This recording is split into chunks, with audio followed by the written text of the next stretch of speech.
అమరమైన నీ చరితం, విమలమైన నీ రుధిరం, ఆత్మీయముగా ఉత్తేజపరచిన పరివర్తన క్షేత్రము.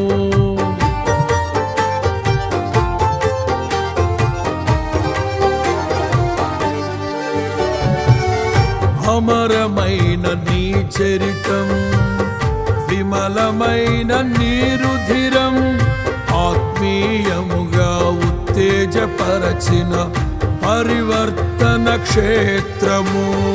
ఇన్నాళ్ళుగా నన్ను స్నేహిల్చి ఇంతగా ఫలింపచేసితివి.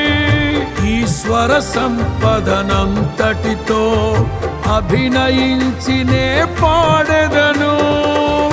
ఉండలేను బ్రతుకలేను నీ